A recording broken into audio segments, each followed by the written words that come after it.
안녕하세요. 알약쌤TV 정약사입니다. 이번 봄의 가장 큰 이슈는 코로나 백신일 거예요.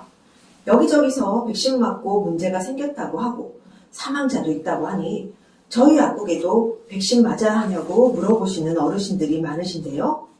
오늘은 코로나 백신에 대해 궁금하신 점들을 모아서 말씀드리겠습니다. 이전에 다른 백신 주사를 맞고 알레르기 반응을 보인 적이 있거나 약물이나 식품으로 인한 두드러기, 혈관 부종이나 아나필락시스 반응을 보인 적이 있다면 의사선생님과 상의하셔서 접종을 고려해 봐야 합니다. 아나필락시스는 알레르기로 인한 반응 중에 가장 심한 급성 증상입니다. 아나필락시스 반응이 시작되면 대부분 가려움증, 두드러기 등 피부 반응이 먼저 나타나고요.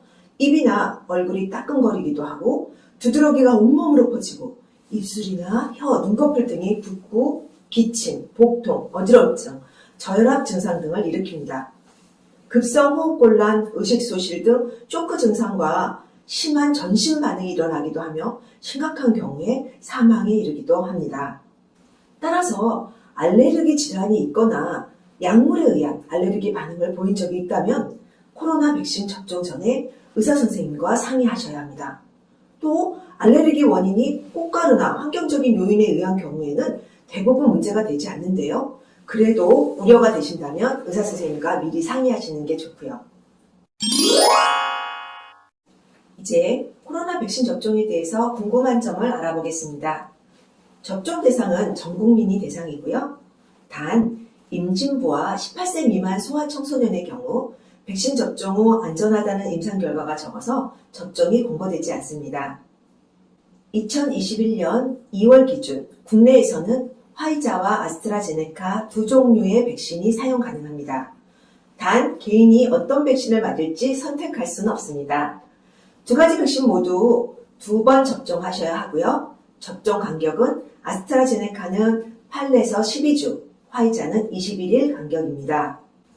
75세 이상 고령층은 화이자 백신, 65세에서 74세는 아스트라제네카 백신으로 접종된다고 하는데 뉴스에서 가장 자주 문제되는 아스트라제네카 백신을 맞는다고 걱정하시는 분들이 계신데요.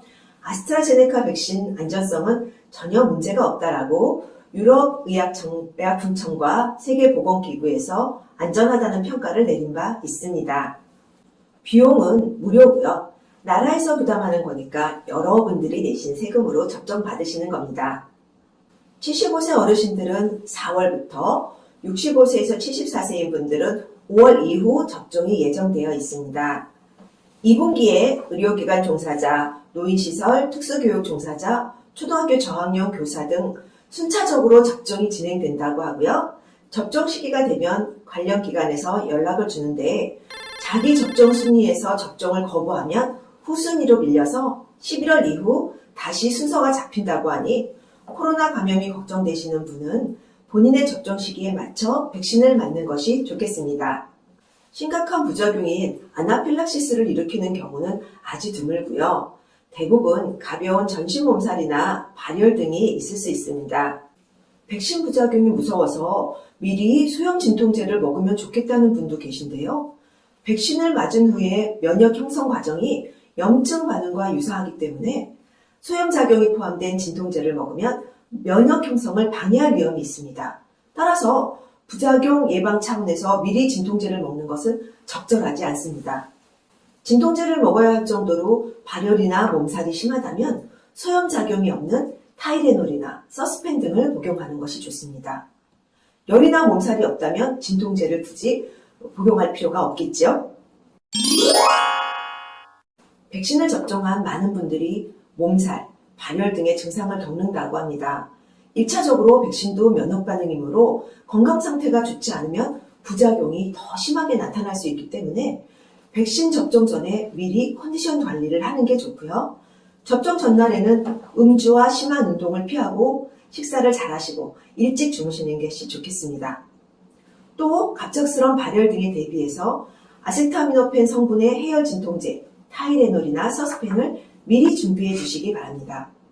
백신 접종 후에는 최소 3시간 안정을 취하는 게 좋고요. 발열, 근육통, 두통, 오한, 메스꺼움 등이 나타나면 해열 진통제를 바로 복용하세요. 너무 늦게 복용하면 열이 심해진 다음이라 열이 쉽게 떨어지지 않을 수 있습니다. 약을 먹어도 열이 심하게 오르고 근육통이 심한 증상이 이틀 이상 계속되면 가까운 병원을 찾는 것이 좋겠습니다. 하지만 호흡곤란 등 심각한 알레르기 반응이 나타나면 기다리지 마시고 119에 즉시 신고하거나 응급실을 찾아야 합니다. 코로나 백신 접종과 관련된 궁금증이 좀 해결되셨나요? 국내에서도 이미 코로나 백신이 시작됐고 이제 일반인들 접종도 곧 시작되는 만큼 지나친 우려보다는 코로나 백신 접종과 관련된 주의사항을 항상 잘 확인하여 접종에 임하시는 게 좋겠습니다. 저도 접종 시기가 오면 백신을 접종할 예정이고요. 하루빨리 코로나 이전의 평범한 일상을 되찾았으면 좋겠습니다. 오늘 영상 도움이 되셨나요? 도움이 되셨으면 구독, 좋아요, 알림 설정 부탁드립니다. 좋은 습관이 건강을 만든다. 좋은 습관을 만드는 법 알약쌤이 알려드립니다. 오늘도 영상 시청해주셔서 감사합니다. 구독을 원하시면 이쪽, 더 많은 영상이 보고 싶으시면 이쪽을 눌러주세요.